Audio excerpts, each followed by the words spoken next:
গরমের মধ্যে আর ভালো লাগছে না শিলিগুড়িতে, তাই বরকে বললাম চলো একটু ঘুরে আসি। তারপর আমাকে বললো চলো তাহলে নিয়ে যাই। তাই আমি বলছি আবার যে দেখো না তাল বিক্রি করছে, আমাদের কখন নেবে, তাহলে খাবে, তাহলে না, তাই তাল নিয়ে এলাম। হ্যাঁ, তাল নেওয়ার পরে দিয়ে দিলাম। এবার ঠিক আছে, ধানগুলো ফিরিয়ে আমরা যাচ্ছি কাশিয়ানের উদ্দেশ্যে। বুঝতেই পারছি কি ঘন জঙ্গল।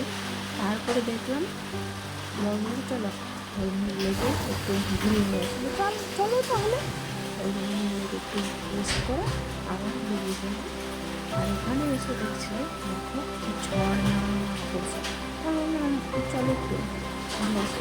তাই জন্য বাড়িতে সেগুলো তুলে চলে গেলাম, আবার চলতে শুরু করে দিলাম। এখন যাচ্ছে